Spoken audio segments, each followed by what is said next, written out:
Sebenarnya pokok tentang kedudukan pendeta dalam penerapan asas presbiterial sinodal itu tidak perlu lagi kita seminarkan seolah-olah ini adalah sesuatu yang baru yang membutuhkan kajian-kajian tertentu.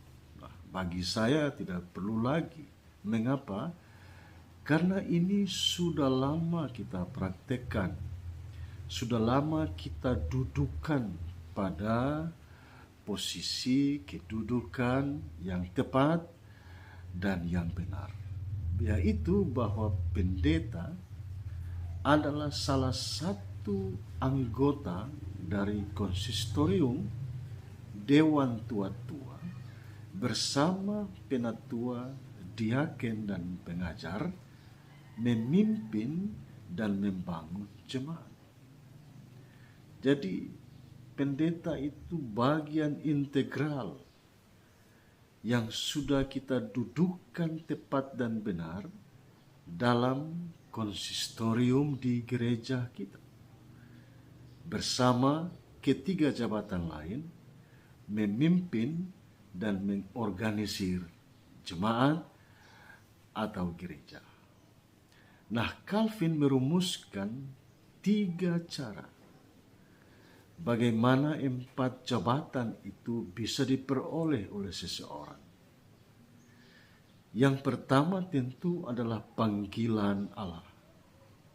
Itu artinya bahwa keempat jabatan itu tidak bisa direbut atau ditentukan oleh diri sendiri.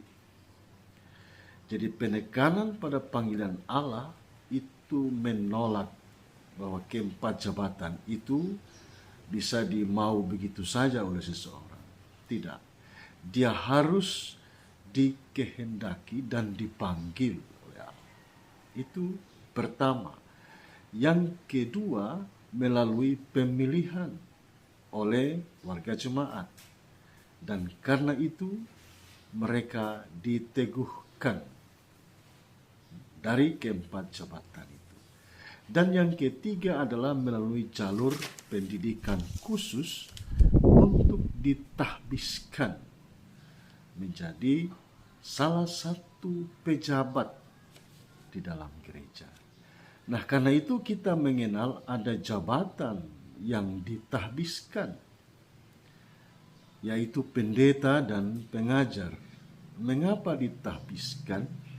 Karena itu hanya berlaku 1 kali seumur hidup. Dan ada jabatan dalam gereja yang diteguhkan. Mengapa diteguhkan?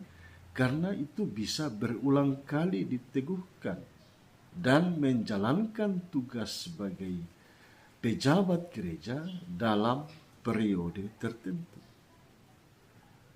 Nah, kiranya sampai di sini kita sudah bisa menetapkan dalam hati kita bahwa 4 jabatan itu bisa diperoleh dengan 3 langkah tadi. Jadi bukan saja yang dipilih untuk diteguhkan, tetapi juga mereka-mereka yang menempuh jalur pendidikan khusus, pendidikan teologi, mereka juga ditahbiskan. Dan itulah pendeta dan pengajar yang diteguhkan adalah penatua dan diaken. Semoga sampai di sini kita semakin jelas. Selanjutnya, mengapa ada yang menjadi pegawai dan mengapa ada yang tidak menjadi pegawai? Nah, pertama itu adalah konsekuensi dari yang diteguhkan dan yang ditahbiskan. Itu konsekuensinya begitu. Ya. Sebagai seorang yang mempersiapkan diri secara khusus, menempuh jalur pendidikan teologi, memberi diri ditahbiskan oleh gereja, maka gereja wajib menunjang kehidupannya. Karena penahbisannya sekali seumur hidup. Dan juga pengajar. Ya. Pendeta dan pengajar. Itu konsekuensi dari diteguhkan dan ditahbiskan. Yang kedua sebetulnya ada dalam perkembangan.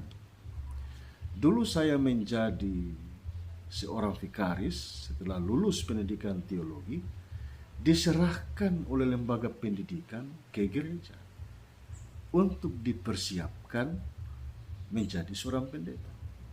Jadi dulu diserahkan, dan ketika saya menjadi vikaris, sudah 80% menjadi pegawai gereja. Zaman terus berubah, pada suatu waktu kita menerapkan tidak seperti dulu lagi.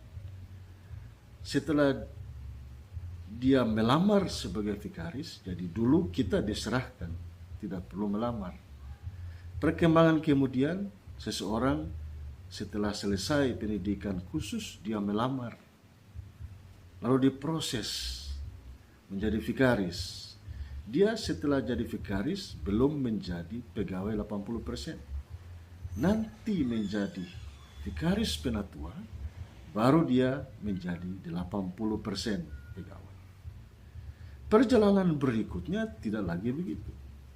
Sekarang dia melamar, dipersiapkan, lalu ditahbiskan. Sampai ditahbiskan menjadi pendeta, dia belum menjadi pegawai. Nah, ini yang sekarang sedang diterapkan. Tapi bukan berarti dia tidak bisa menjadi pegawai. Dia akan menjadi pegawai. Tetapi itu sedikit cerita tentang perjalanan dan perkembangan pendeta menjadi pegawai di gereja kita. Jadi setelah ditahbiskan untuk sekarang, mereka bukan dirumahkan, tapi mereka dikembalikan ke jemaat asal untuk menjalankan fungsi sebagai pendeta. Pada waktunya pasti akan dipanggil dalam kerangka mengangkat mereka menjadi pegawai gereja. Nah, yang paling berbahaya di sini adalah kalau pendeta hanya menjadi pegawai. Nah, itulah yang harus kita perhatikan. Kalau pendeta hanya menjadi pegawai, maka relasi antar pendeta dan warga jemaat akan berubah menjadi relasi majikan dan karyawan. Itu yang pertama. Yang kedua, hal-hal yang berbau rohani akan berubah menjadi administratif saja. Dan yang ketiga, panggilan ilahi akan berubah menjadi kontrak kerja. Nah, ini yang perlu kita waspadai. Sebagai seorang pendeta, harus tetap ingat bahwa kita menjalankan tugas sebagai pendeta dan kepegawaian kita adalah akibat dari penabisan yang kita terima. Jadi bukan akibatnya yang harus didahulukan. Panggilan sebagai pendeta itu adalah yang paling penting, dan konsekuensi dari penabisan itu kita mendapat jaminan sebagai seorang pegawai.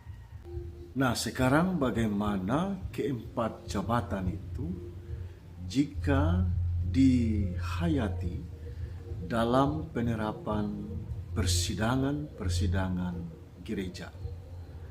Ada persidangan sinode 5 tahun, ada persidangan majelis sinode setiap tahun. Nah, di sini penting kita lihat ada 2 hak dari masing-masing peserta yang hadir. Yang pertama tentu hak bicara. Semua itu punya hak bicara. Yang diutus hadir dalam persidangan punya hak bicara. Yang kedua hak suara. Nah, hak suara itu tidak bisa semuanya memiliki. Hak suara itu diatur sesuai ketentuan bahwa satu jemaat punya hak satu suara. Jadi ketika seorang pendeta atau penatua atau diaken atau pengajar yang diutus mewakili jemaat mengambil keputusan, memberi suara pada saat persidangan gereja, dia tidak mewakili keempat jabatan itu. Tetapi dia mewakili konsistorium jemaat. Jadi kalau pendeta kasih suara bukan atas nama pendeta, tetapi atas nama konsistorium jemaatnya. Begitu juga kalau penatua, diaken, dan pengajar. Nah, ini yang harus orang bedakan supaya jangan sampai tong salah kaprah seolah-olah keempat jabatan itu punya hak suaranya masing-masing. Ya, tidak begitu. Mengapa tidak begitu? Karena keempat ini mewakili konsistorium jemaat, hadir dalam persidangan antar konsistorium jemaat-jemaat menjadi konsistorium sinodal, memberi hak suara cukup satu mewakili konsistoriumnya. Jadi kalau semua sepakat pendeta yang memberi suara, jangan lagi menyebutkan itu karena pendeta yang bersuara atau pendeta yang memutuskan. Tidak begitu. Apakah dia pendeta, apakah dia penatua, apakah dia diaken, apakah dia pengajar, saat memberi suara mengambil keputusan, dia mewakili konsistoriumnya. Dia tidak mewakili jabatan yang ada pada dirinya. Nah, ini juga harus jelas bagi orang semua.